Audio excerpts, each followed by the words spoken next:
Muy buenas noches, son las 19 horas con 8 minutos, hoy estamos empezando un poquito tarde, del miércoles 20 de enero de 2021 y vamos a empezar aquí en el Palacio Nacional de México la conferencia de prensa diaria sobre COVID-19, la pandemia causada por el coronavirus SARS-CoV-2.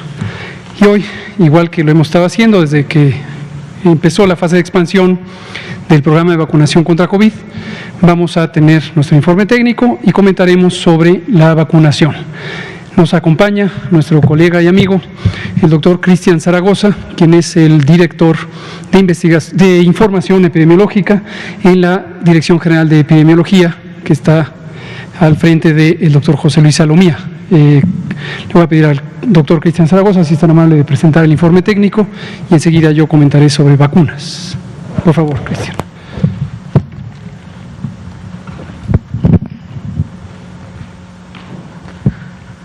Buenas noches a todas y a todos. El día de hoy, durante nuestro informe técnico, queremos comentarles que en esta gráfica podemos observar dos curvas.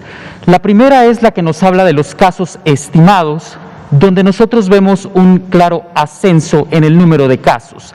Esto es importante porque esta gráfica, si bien es nacional, está integrada por las 32 gráficas de cada entidad federativa y de las 246 jurisdicciones sanitarias que integran a nuestro país. En la gráfica, que es de color azul oscuro, vemos también a las personas recuperadas. Era la famosa gráfica espejo de la que se ha hablado en muchas de las ocasiones. En los casos estimados, donde tenemos para el día de hoy 1.884.272 casos estimados, vemos un incremento de 6% en comparación con la semana 53 que es anterior. Y en el caso de las personas recuperadas, vemos una disminución del menos 9%. Es muy importante la cifra de 108.991 casos estimados activos. Eso es lo que representa la epidemia activa en el número de casos, que representa el 6% del total de casos que tenemos. Si me da la siguiente, por favor. Esta gráfica nos dice que tenemos hasta este momento 4.244.955 personas notificadas, y esto es muy relevante porque un sistema de vigilancia epidemiológica perteneciente al Sistema Nacional de Vigilancia Epidemiológica tiene esta cantidad de registros.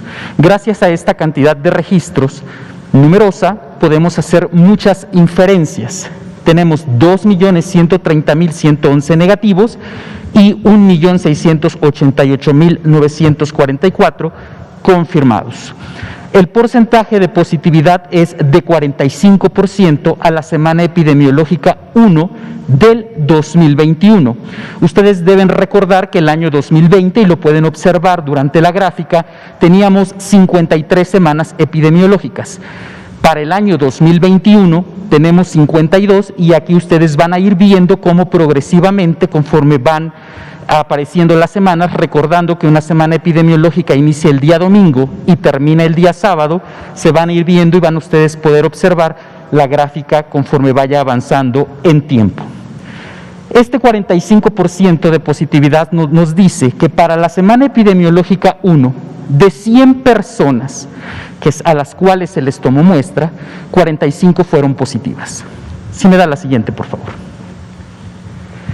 Esta gráfica de letalidad por semana epidemiológica nos dice este 7%, que para la semana epidemiológica 1, de todas las personas que enfermaron, del 100% de 100 personas que enfermaron, 7 fallecieron. Y aquí la pueden observar ustedes igual en estas semanas epidemiológicas y ven la disminución de un punto porcentual. Hasta este momento tenemos 144.371 lamentables defunciones, recordando que en estas defunciones tenemos las defunciones que son dictaminadas, que son asociadas epidemiológicamente, y todas aquellas que tienen una muestra positiva. La que sigue, por favor. Disponibilidad. Este tema es sumamente relevante porque nos dice que en camas generales, ¿cómo está nuestro país? Y aquí podemos ver la distribución de 8 entidades que tienen más del 70% de ocupación. En este caso, la Ciudad de México, Guanajuato, Estado de México, Puebla, Nuevo León, Morelos y Nayarit.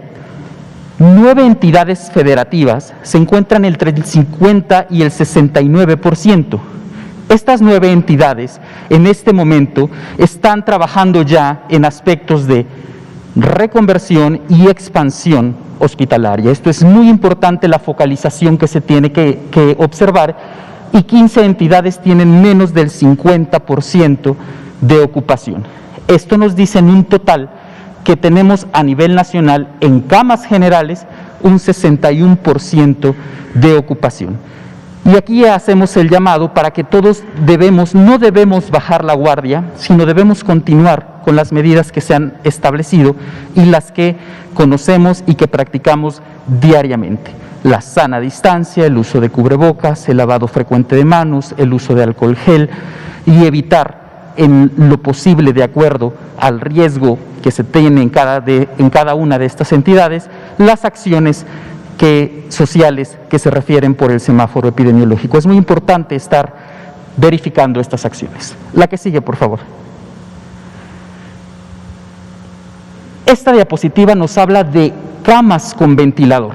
Y aquí observamos 3 entidades que tienen una ocupación mayor al 70%, Ciudad de México 90%, Estado de México 80% y Nuevo León 74%. 8 entidades que tienen entre 50 y 69% y 21 entidades con menos del 50%. En general, el 53% de ocupación nacional se tiene en camas con ventilador. Y aquí es muy importante recordarle a la población las medidas y sobre todo en las personas que presentan los síntomas, que acudan oportunamente a los servicios para poder recibir atención. Es cuanto, señor subsecretario, estar aquí con el informe. Muchas gracias. Muchas gracias, doctor Cristian Zaragoza, director de Información Epidemiológica en la Dirección General de Epidemiología.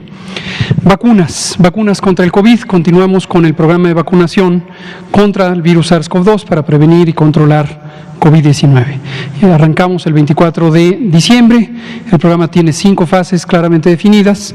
En la primera fase o etapa estamos vacunando al personal de salud que está en la primera línea de trabajo, le llamamos primera línea a las unidades clínicas donde se atienden las personas con COVID-19. Estos colegas, hombres y mujeres, son no solamente del personal médico y de enfermería, también son otras 9 categorías laborales que laboran en las unidades clínicas.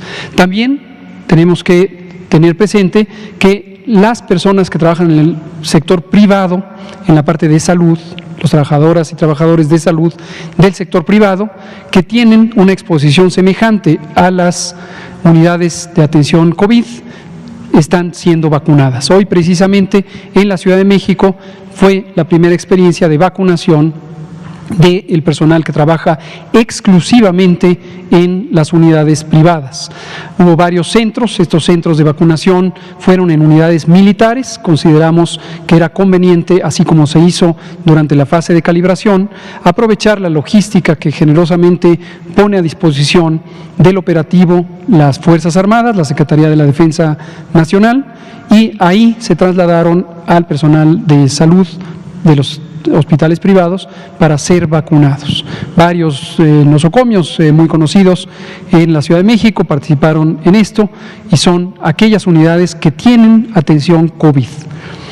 Aquí aprovecho para comentar, en este periodo de expansión existe importante inquietud legítima, absolutamente legítima, de varios otros colegas que trabajan en el sector salud, que en este momento no están siendo vacunados y vacunadas porque no son este personal que llamamos técnicamente primera línea. Primera línea es esta cercanía con el riesgo de exposición al COVID.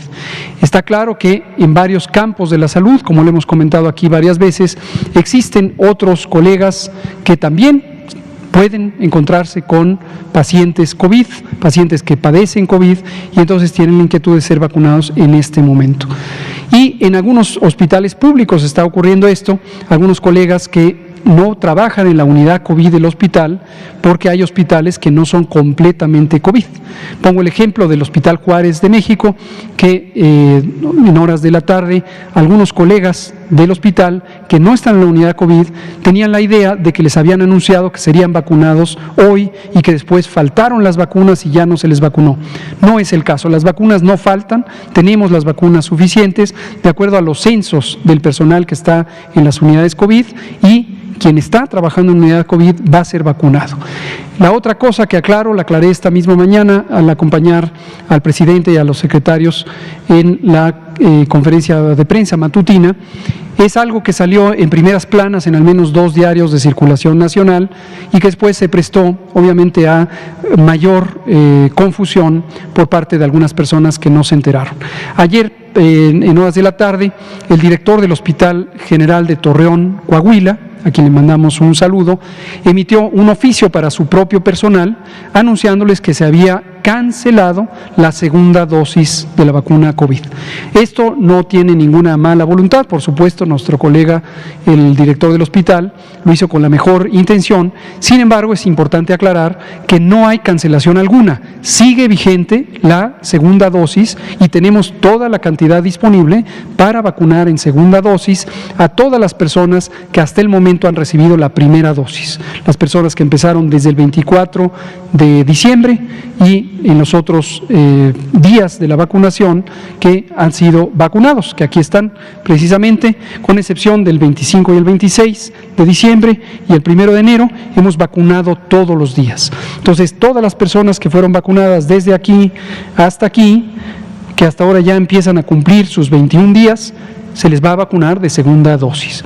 Las consideraciones que hemos comentado en días recientes sobre la posible separación de los días del intervalo entre la primera y la segunda dosis, a partir de la recomendación de la Organización Mundial de la Salud, no aplica de momento para quienes en estos días necesitan su segunda dosis. Estaremos viendo, dependiendo de si logramos tener una anticipación del envío de Pfizer, si fuera necesario espaciar quizá hasta los 28 días, en vez de 21, 28, es decir, tan solo una semana, la segunda dosis, pero hasta el momento no aplica ese criterio para quienes están recibiendo ya ahorita sus segundas dosis. Entonces, que quede claro, se vacuna a personal COVID de los hospitales privados, no hay cancelación alguna de la segunda dosis y hay vacuna suficiente para aplicar esa segunda dosis. Aquí tenemos, como la gráfica que ya nos estamos acostumbrando a ver todos los días, cómo se está utilizando el paquete. Todavía hay algunos remanentes del paquete de la semana pasada, 2.534 dosis. El día de hoy, en términos del nuevo paquete, si me pasa a la siguiente, se dedicó fundamentalmente a trasladar a cada una de las unidades de vacunación. Recordar que los puntos de vacunación fueron seleccionados en relación con los hospitales COVID. También se está vacunando a personal de primer nivel de atención de unidades COVID, por ejemplo, los centros de triage o las unidades de triage. Triage es el punto de organización de los servicios de urgencia. También se está vacunando y se seguirá vacunando a personal de la atención prehospitalaria, de las ambulancias que trasladan a pacientes COVID y de los centros reguladores de urgencias médicas. Todos estos 3 compartimentos forman parte de la comunidad de trabajadoras y trabajadores de salud que están en la atención de primera línea, es decir, de personas que padecen COVID. Y aquí vemos la curva de avance de estas dosis. Hasta el momento 501.030 vacunas han sido administradas. La siguiente nos muestra cómo se distribuye en primeras dosis versus segundas dosis. Conforme van transcurriendo los días desde la primera dosis y se completan 21 días, entonces se pone la segunda dosis. Por ahí vimos también que algunos periódicos nacionales, algunas notas mostraban falta de familiaridad o confusión o sencillamente falta de información o entendimiento, y entonces se aventuraban a hacer conjeturas sobre el porcentaje de segundas dosis faltantes y lo presentaban como si se tratara de una omisión o precisamente de la intención de cancelar esta segunda dosis. No es el caso. Conforme se completa el día 21, se vacuna. Y aquí está el progreso que iremos viendo cada día de estas segundas dosis y se muestra en forma de porcentaje en lo que está aquí abajo. La siguiente, por favor. Por entidad federativa, estas 29 entidades federativas que mencionábamos ayer, que completaron arriba del 95%, hoy casi todas están ya en el 100%, algunas pocas están, las que están en verde con columnas menores al 100%, están arriba del 95% y quedan 3, las mismas que mencionamos ayer, Estado de México, Guerrero y Zacatecas, que están por debajo del 95%. La siguiente, por favor. Y en términos de las dosis que se han recibido, aquí se muestran los paquetes, el más reciente es el de 219.375, hoy en traslado hacia las unidades y mañana temprano a las 8 de la mañana arranca ya para ponerse como hicimos con el paquete previo. 766.350 dosis se han recibido y 501.030 se han utilizado.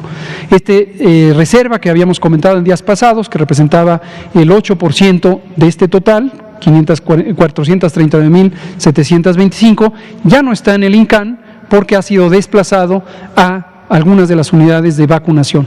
Recordar que reserva que habíamos tenido ahí de 35.000 dosis fue precisamente para proteger la posibilidad de una eventualidad en la que se necesitara aplicar la segunda dosis, y eso nos da la garantía de poder aplicar la segunda dosis por ahora en estos 21 días. Y las dosis perdidas, que la presentamos todos los días, es de momento 0.16%, ha cambiado mínimamente, se está haciendo un esfuerzo muy cuidadoso para que no se desperdicie nada de la vacuna. Recordar que convencionalmente en los programas de vacunación se calcula que puede llegar a desperdiciarse hasta el 20% del producto. Este es un producto sumamente valioso, no tanto o no solo por su valor monetario, sino por la protección que brinda en un momento crítico en el que tenemos que proteger por ahora a los trabajadores de la salud y muy próximamente a las personas adultas mayores. Entonces, solo 0.16% ha sido la pérdida. La siguiente. Y vemos ahora, por último, los ESAVIS, eventos supuestamente atribuibles a vacunación e inmunización, que los sumamos porque en la medida en que se van presentando vacunación, se presentan estos ESAVIS. Y los ESAVIS, recordar, son en su enorme mayoría las reacciones que de manera esperable presentan el organismo humano. Dolor en el sitio de inyección, dolor de cabeza, mareo, náusea, a veces fiebre puede aparecer en algunos días, dolor muscular. Parte de estos síntomas es la propia respuesta inmune. Cuando el organismo humano empieza a desarrollar una respuesta inmune ante un agente externo, que en este caso es el ARN mensajero del virus COVID, recordar que imposible que cause enfermedad, imposible, esta vacuna y las demás que se utilizarán no pueden causar infección por el virus SARS-CoV-2, porque no son virus viables o virus vivos. En este caso, con la vacuna de Pfizer, ni siquiera es una partícula viral, es un pequeño segmento del material genético con el que se fabrica de manera directa en las células la proteína de espícula, la proteína de espiga que causa la respuesta inmune. Y tenemos de graves, es menos del 1%, aquí se ven los números perfectamente, 34 no graves, 2.452 graves, perdón, al revés, 34 graves, 2.452. En el conjunto es 0.5%, muy dentro de lo esperable para cualquier programa de vacunación. Y aquí alguna distribución de la estadística, en general cercanos al 40 años de edad, de 24 a 64, y en este momento 6 personas están todavía hospitalizadas para vigilancia o atención de estos ESAVIS y se han egresado 28 de estas personas. No necesariamente son las mismas personas, por cierto, cuando veamos esto, ayer hablamos de 3, no necesariamente son 3 más a los de ayer, algunos se van de alta y pueden ingresar nuevas personas.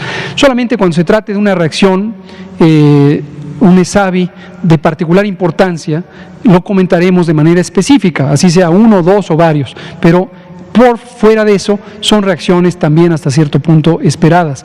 La gran mayoría de estas han sido reacciones de tipo alérgico y están ya recuperadas. 27 mujeres, 7 hombres, y ahí se ve la distribución por entidad federativa. Y hasta el momento, a pesar de que Coahuila tenga 7 eventos, no identificamos un patrón específico que muestre alguna señal de preocupación por entidad federativa o por los lotes que son utilizados. Muy bien, vamos a pasar a preguntas y comentarios. Vamos a empezar con Demián Duarte y nos seguimos por acá con ustedes. Seguro. Sí, buenas tardes. ¿Qué tal, doctor López-Gatell? ¿Qué tal, doctor? Un gusto en saludarlo. 3 rapiditos. Uno, doctor, el tema de la autorización de las vacunas. Vi con mucha atención que el día de ayer en el Pulso de la Salud el canciller habló particularmente de la Sputnik 5 y de la vacuna CanSino. Sin embargo, es notorio que la COFEPRIS no las ha autorizado todavía, por lo menos no hasta este momento. La pregunta en particular es, bueno, ¿cómo va el proceso de aprobación? Y también el canciller habló de otras vacunas, incluso se anunció ayer una nueva vacuna rusa que tiene 100% de efectividad, saber cómo va ese procedimiento. La otra cuestión, doctor, es un tema que se habló al principio, no se ha vuelto a hablar, por lo menos no mucho de él, es sobre los tratamientos. Si ustedes tienen ya identificados tratamientos efectivos para curar a los que se enferman de coronavirus, porque bueno, sabemos que hay gente que va a ir al hospital, gente que bueno, toma ciertos medicamentos quizás por la sapiencia o la cultura, ¿no? Que tenemos de automedicarnos, pero no existe, por lo menos hasta ahorita, un medicamento que se haya recomendado para atender un caso de coronavirus. Y finalmente un tercer asunto es en Sonora, pero también en Reino Unido y en algunos otros lugares se ha dado con esta idea de que los perros de algunas razas, en específico el pastor alemán, quizás los labradores, tienen la capacidad de detectar con el olfato a las personas contagiadas de coronavirus. Incluso en mi estado inició un programa piloto precisamente para detectar a personas que pudieran estar contagiadas utilizando unidades caninas. Preguntarles si ustedes han visto esto como una posibilidad para aplicarlo a nivel nacional y bueno, qué tan certero es evidentemente la utilización de los perritos para ayudarnos con la pandemia. Gracias. Muchas gracias, Demián Duarte. Comento sobre la tercera y luego las otras dos. El uso de animales, en este caso caninos, para la detección de problemas de salud, es algo que desde hace varios años, yo diría hasta donde llega mi conocimiento, por lo menos unas 2 o 3 décadas, se ha intentado. Esto porque se conoce, lo que voy a decir ahora es con las limitaciones de que yo no soy médico veterinario, soy médico de humanos, entonces conozco poco sobre la fisiología de los perros, pero en general se conoce que los caninos y otras especies animales distintas al humano tienen un olfato sumamente sensible con una gran capacidad de separación o discriminación y a la vez pueden ser entrenados para reconocer ciertos olores y asociarlos con algo que les estimula una conducta en particular.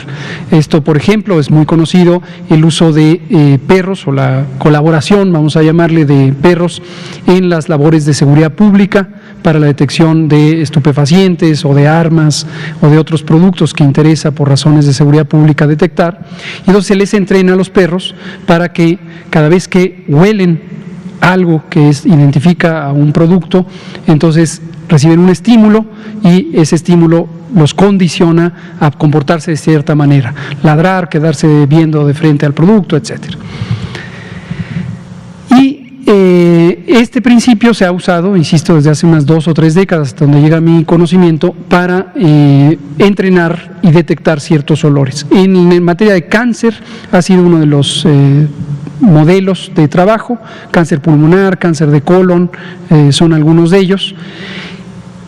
Y Y lo que ha limitado, hasta donde tengo conocimiento, el uso generalizado, es que es sumamente demandante el proceso de entrenamiento, desde luego de cuidado de los propios animalitos y de reemplazo. Entonces, al final del día, cuando se trata de un problema mayor en términos numéricos, posiblemente limita la posibilidad, porque una unidad canina, unos 2, 3, 5, 7, 10, 15 perros requieren entrenamiento, eso es costoso y requiere tiempo también, requiere personal especializado, pero después, ¿cuánto puede funcionar comparado con otras técnicas diagnósticas? Entonces, en un momento dado, si comparamos la eficiencia en términos de tiempo, en términos de costo, de un diagnóstico convencional de laboratorio, ya sea PCR o la prueba antigénica que ahora estamos usando desde hace varios meses, contra el tener a los perros respecto a la certidumbre de su capacidad diagnóstica, pues se vuelve complicado logísticamente hablando el tema de los perros. Y eso es lo que nos llevó a no tener un interés particular por esto. Pero estaré muy interesado de saber qué pasó en Sonora.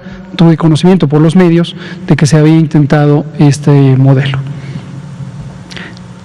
Respecto a las otras dos preguntas de Demián, mi día hoy se dedicó a estas dos cosas precisamente, entre otras. Hablo primero de las autorizaciones sanitarias de las vacunas, cuál es el estado que guardan. Pfizer, la vacuna que estamos usando, fue autorizada, lo anunciamos hace varias semanas, en antelación a la llegada del producto y su uso. Entonces, cuando llegó el producto, desde luego ya estaba autorizada y se está utilizando.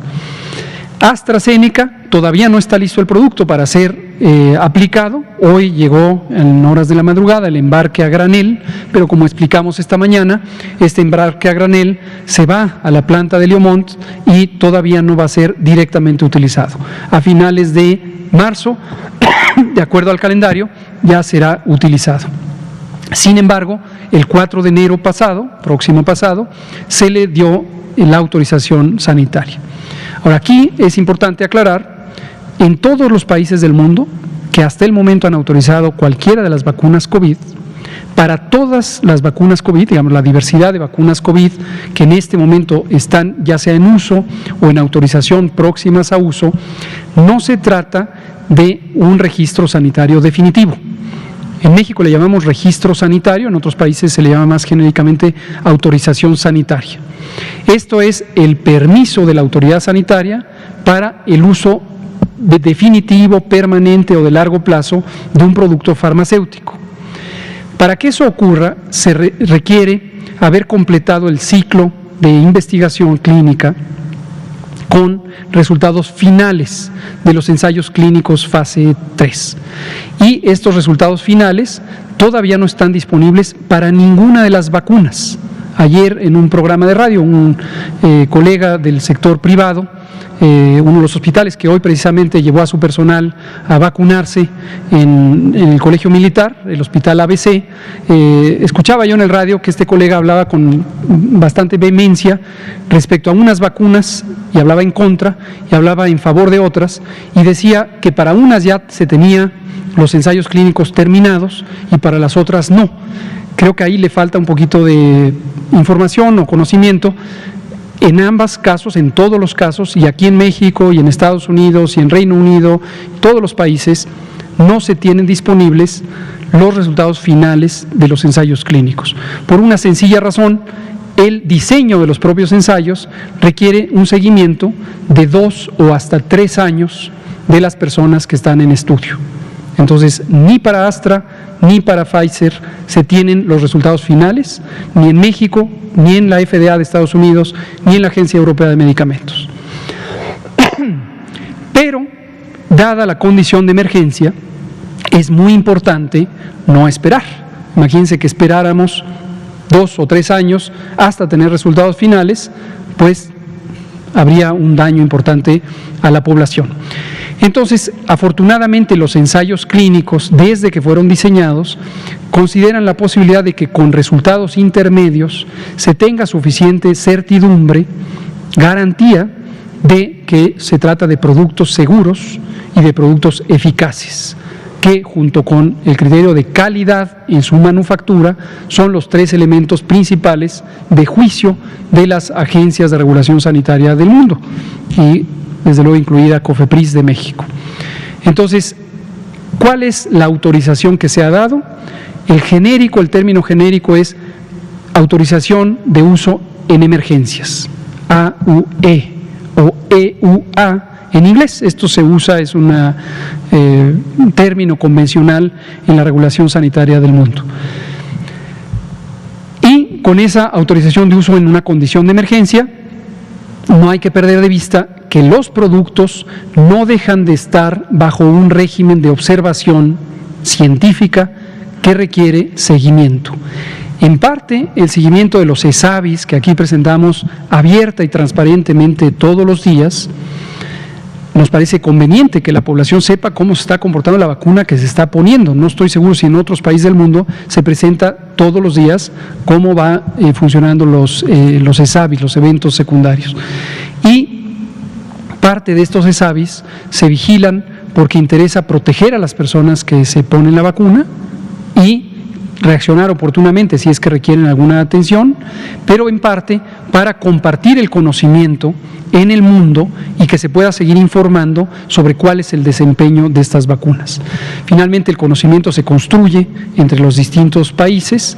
La Organización Mundial de la Salud participa también en estos mecanismos de farmacovigilancia y si en un momento dado lo que ocurre en varios países fuera sospechoso de un patrón común de algo que preocupara, se podría llegar a tomar decisiones sobre el manejo de la vacuna, el uso de la vacuna, que afortunadamente no es el caso hasta el momento. Entonces tenemos esas 2 vacunas, en orden de aparición, Pfizer, AstraZeneca.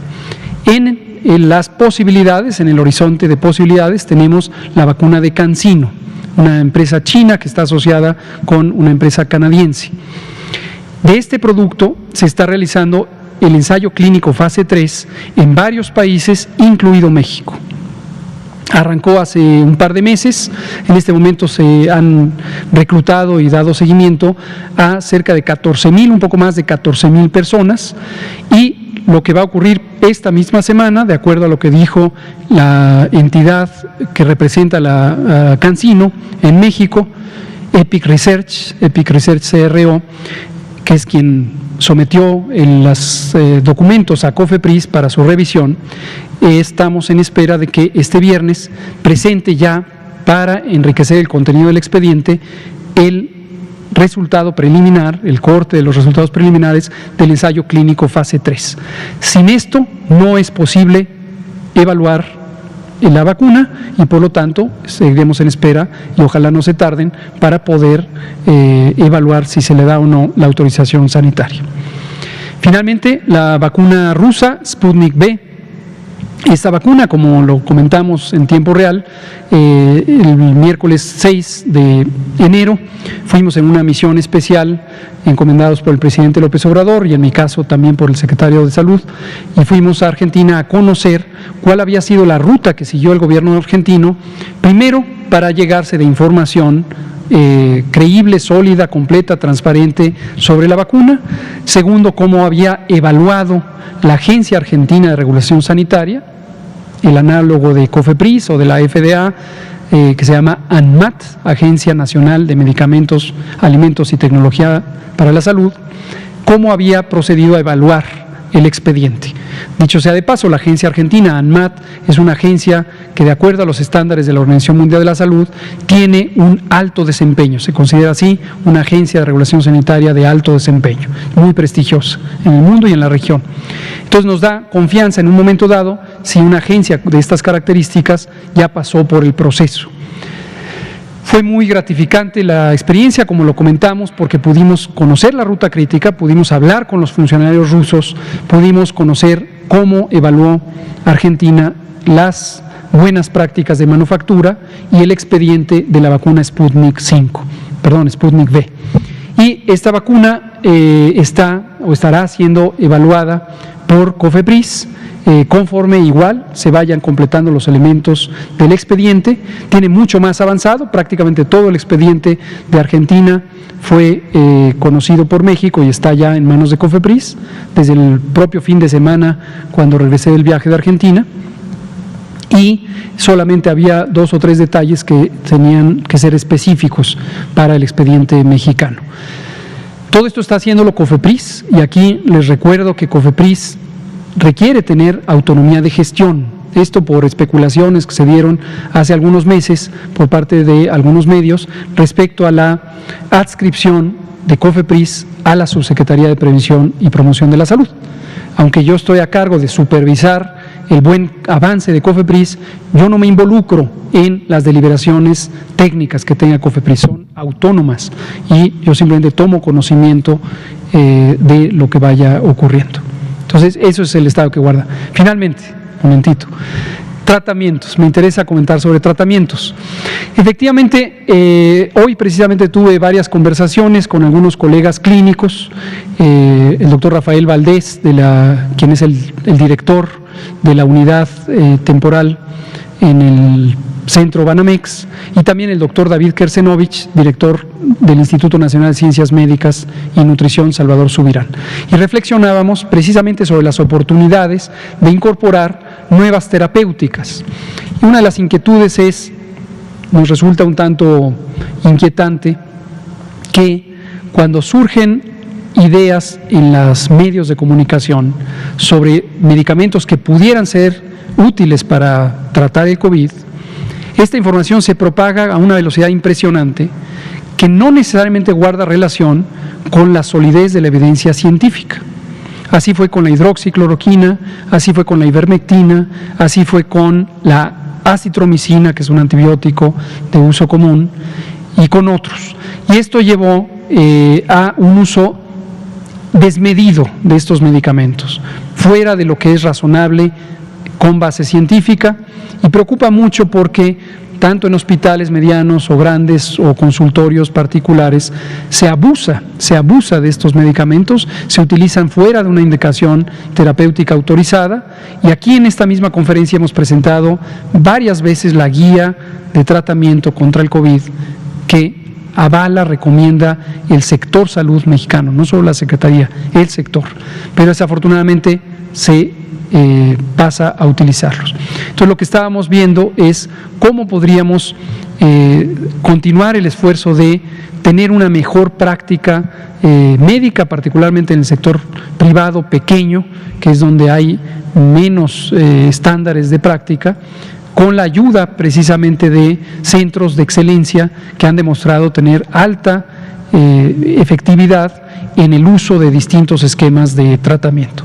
Y ahí podrían tener lugar algunos de los tratamientos más novedosos, algunos todavía en revisión por parte de COFEPRIS respecto a su posible autorización sanitaria, y otros que no son nada novedosos, como la dexametasona, que ha demostrado reducir importantemente la mortalidad de las personas con COVID grave, si se usa en las dosis adecuadas, en las personas adecuadas y en los tiempos adecuados. Estaremos comentando al respecto de esto en las próximas semanas. Gracias. Adelante. Buenas noches, subsecretario López-Gatell. Víctor, buen día para Víctor Blogs y México Informa de YouTube. 2 preguntas, doctor. La primera sería con las brigadas Correcaminos. Bueno, yo comparto información a los beneficiarios de las pensiones, adultos mayores y las personas con discapacidad, y quería saber, en dado caso de que ninguno de estos adultos mayores o ninguno de estas personas que tienen su discapacidad no acepten la aplicación de la vacuna, ¿qué es lo que va a suceder? ¿Va a estar condicionado que sea entregado su apoyo que ahorita ya les toca? De hecho, pues ya está publicada o publicó la subsecretaria Diana Montiel el inicio del operativo que va a ser en territorio, y quería saber si ya vienen junto con estas brigadas. Y la segunda pregunta, doctor Gatell, yo sé que a usted no le gusta la grilla, no le gustan los chismes, pero pues es necesario aclararlo públicamente, ¿no? Porque, por favor, Obviamente nos involucran a nosotros como youtubers, como medios independientes, de que tenemos preferencia para el acceso de la vacuna que se está instalando. De hecho, pues el día de hoy por la mañana, una compañera que también tiene su medio independiente abierto, el periódico Reforma le publicó una nota de que porque era youtuber le habían aplicado la vacuna cuando la compañera trabaja en una institución pública y obviamente por eso se le aplicó la vacuna. Y también la otra situación que también llama mucho la atención, que ahora resulta que nosotros dependemos de la presidencia, de la vocería o de su misma comunicación social que usted representa, que a nosotros nos activan para defenderlo a usted. También el Excelsior también sacó una nota relacionada con ese tema y pues la verdad, como dicen por ahí, que se aclare todo, porque pues han venido comentando este tipo de notas y la gente pues ya sabe, a veces trata de entender que sí es verdad o es falso lo que le comento. Gracias. Con mucho gusto, Víctor. Comento sobre lo primero. Ayer hablábamos de eso porque justo en horas de la tarde, ayer, algunos medios de comunicación, incluso periodistas muy prestigiados, habían señalado explícitamente que los centros integradores en donde se distribuyen las pensiones de los adultos mayores, de acuerdo al programa social que cubre a la enorme mayoría de los adultos mayores de 60 años en este país, habían sido relacionados con un condicionamiento potencial de la vacuna COVID o viceversa.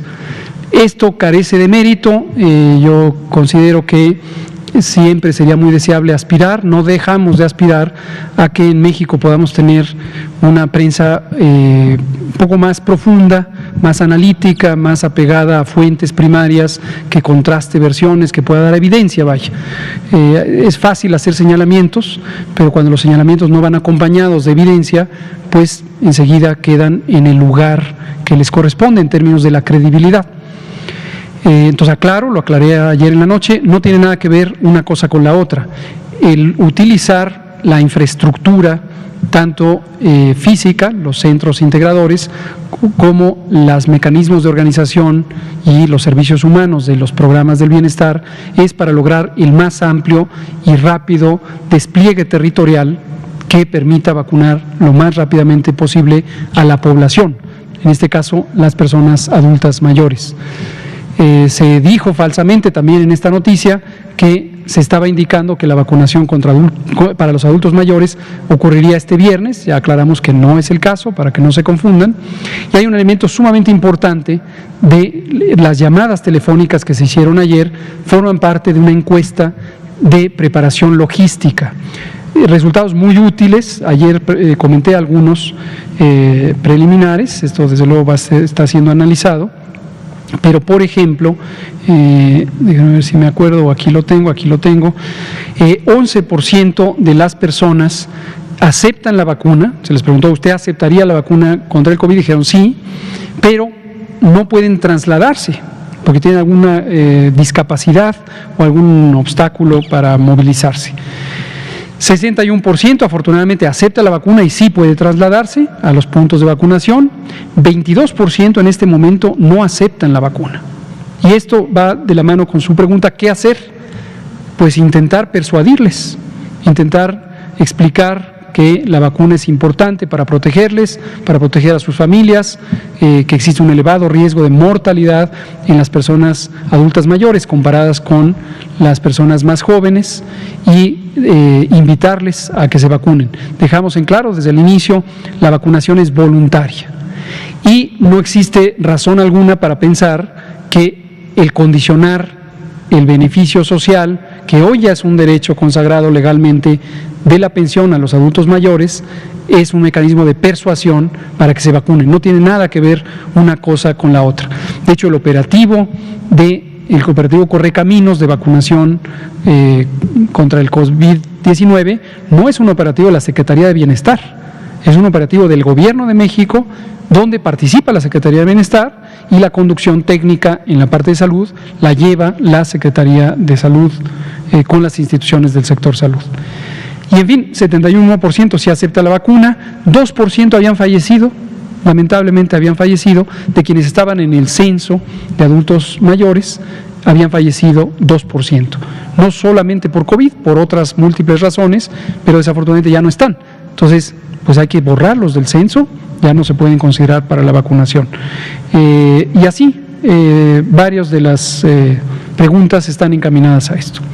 Ahora, brevemente, lo que dice respecto a esta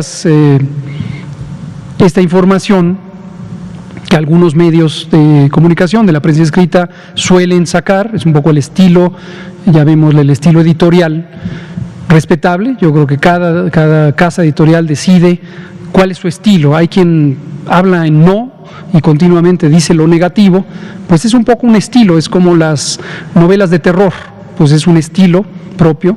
Igual aquí, el hablar en no, ver todo lo negativo y estar insistiendo en lo negativo en lugar de tener un balance de la realidad, pues es un estilo, casi diría yo, literario, es un estilo editorial. Si estas noticias fueran soportadas con evidencia, pues consideraríamos que están haciendo un buen servicio en el sentido social, de estar ayudando a identificar, aunque lo vean en negativo, oportunidades y retos. Lo lamentable es que es inusual que la evidencia esté presente y más bien queda en el otro ámbito de los señalamientos calumniosos. Gracias. Vamos a darle la palabra a usted, y creo que ahí vamos a tener que acabar porque nos quedan 7 minutos. Buenas noches, Ignacio de Alba, de Pie de Página. Preguntarle, hay médicos que están asistiendo a personas con COVID en las casas de los pacientes. Nos preguntan si ellos también serán vacunados, ¿no?, estos médicos. Y también hay inquietud sobre los médicos que trabajan en consultorios adyacentes a farmacias, que también están en contacto con personas que parece que tienen COVID. Gracias. ¿Cómo no? La respuesta clara, directa y simple es sí a ambas. Los están considerados, los hemos identificado. Para los consultorios adyacentes a farmacias, desde hace varias semanas, justamente se pidió el hacer el censo de identificación y a la Asociación de Farmacias. Y para estos médicos y médicas que van a los domicilios, hay programas estructurados, como el que recientemente acaba de activar la Ciudad de México, justamente la semana pasada, y desde luego deben ser vacunados porque están deliberadamente yendo a atención domiciliar de personas con COVID. Muchas gracias. Por favor, la última, vez si nos da tiempo de una más. Sí, gracias, doctor Hugo López-Gatell, doctor Cristian, compañeros. Polo Puga, doctor de redes sociales, Política para la Banda, y Polo Puga, el canal personal. Sabemos que esta vacuna está autorizada solamente para los ejecutivos federales, autorizada bajo emergencia. Sin embargo, bueno, pues algunos gobernadores andan haciendo ahí politiquería de antemano, como decía Víctor, pues a usted no le gusta como que este rollo. Sin embargo, pues hace unos minutos el gobernador de Nuevo León, Jaime Rodríguez, acaba de informar a través de su cuenta de Twitter que pues ya tuvo una reunión virtual con empresarios rusos, el secretario de Salud, Manuel de la O, y anunció que hay un laboratorio de ese país interesado justamente en instalarse en Nuevo León, y dice lo siguiente: hoy, en medio de esta pandemia y ante la difícil situación que vivimos al perder tantas vidas a causa de esta terrible enfermedad, debemos buscar una mayor disponibilidad de dosis para los nuevoleoneses y así darle agilidad a la vacunación. El doctor viajará a Rusia para hacer trámites de cómo adquirir vacunas del laboratorio Gamaleya, la vacuna Sputnik 5, y cómo podemos facilitar la producción de vacunas en Nuevo León. De concretarse, el laboratorio se instalaría en la entidad en un lapso de 2 a 3 meses, es lo que comenta el gobernador. Y hacerle de su conocimiento, doctor, también reforzando un poquito lo de las redes sociales, nos han estado censurando muchísimo algunos compañeros. En mi caso particular, me quitaron una página de Facebook.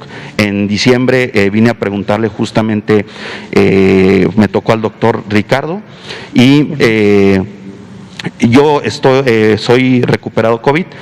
Y bueno, le digo, oiga, en este proceso pues mucha gente me sugería, lo que les agradezco mucho, pues que tomara dióxido de cloro, le digo, entonces, ¿qué sabe usted al respecto? Y también, pues, que hay mucha gente que no se quiere poner la vacuna o no se la va a poner porque, pues, dicen que nos van a poner un microchip y estas ondas. Me gustaría saber, pues, su respuesta, ¿no? Y fue prácticamente esa parte de la respuesta del doctor Ricardo la que colocamos en nuestro Facebook y nos la quitaron la página que porque es desinformación y que esto, pues, está afectando socialmente, ¿no? También en ese mismo doctor, pues que sepa que en el caso yo soy de Aguascalientes, en la entidad cuando me di positivo, pues traté de marcar, mejor dicho, marqué a todos los números que dan ahí en la publicidad de COVID, esto y lo otro, pero ya a conciencia como para ver cuál es el proceso, cómo se lleva a cabo este seguimiento epidemiológico y todo esto, y en ninguno de los teléfonos que da el gobierno de Aguascalientes hay respuesta. Entonces creo que no hubo una respuesta concreta, no supieron darme información. Creo que es importante que usted lo sepa, porque al final de cuentas ustedes dependen de la información de las entidades, y si todo este tipo de casos, que en el mío personal, pues quedé ahí como, pues positivo, me quedé en mi casa, seguí el protocolo y tan, pero pues creo que en el gobierno no hubo un antecedente real, y también pues que sepa que esto puede ser parte de lo que esté haciendo esa ruptura de la información que ustedes están al final del día capturando. Es todo, doctor. Cómo no, muchas gracias. Respecto a la información, pues qué lamentable que haya censura, consideramos importante, esto lo ha dicho el presidente López Obrador, es la convicción de los funcionarias y funcionarios que trabajamos en su gobierno, que debe haber libertad de expresión. Cada quien expresa y cada quien se hace responsable de sus propias aseveraciones. Es justo lo que comentábamos. En particular hay un par de diarios de circulación nacional, uno parece ser la sucursal del otro, casi siempre ponen las mismas noticias en distintas modalidades y siempre son con este enfoque del no, pero es parte de la diversidad de la expresión en un país libre. Entonces, qué bueno que lo haya, y el pueblo, los lectores, las lectoras, pues harán su juicio sobre qué tan creíble es un medio que sustenta o no lo que afirman.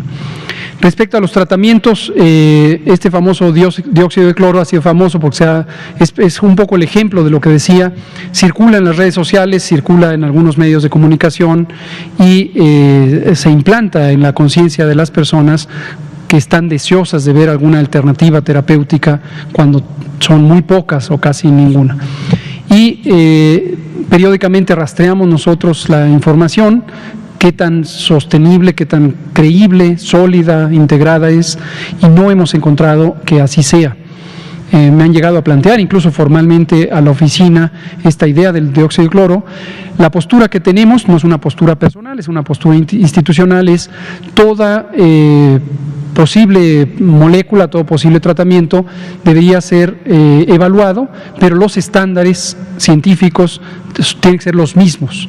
Y si en algún momento existiera información robusta, científica, sobre el dióxido de cloro, podría dar lugar eventualmente a un posible ensayo clínico, pero desafortunadamente no hay información científica robusta que permita suponer que tiene mérito o incluso que pudiera ser seguro el producto. Entonces, de momento no recomendamos el uso de dióxido de cloro porque precisamente esa evidencia sigue sin llegar. Eso es lo que puedo comentar hasta ahora. Sobre la vacuna y la posibilidad, ya lo comentó el presidente López Obrador, la iniciativa es buena, cualquier persona, gobierno, entidad, empresarios o no empresarios que quisiera ayudar es bienvenido. Por ahí salió también una noticia de que empresarios veracruzanos habían juntado un dinerito para comprar, y en este caso 2 millones de dosis de Sputnik V y venderla a 800 pesos. Primero, no tenemos ninguna presentación formal de este tipo de proyectos. En un caso son un grupo de empresarios, no tendría por qué presentarlo.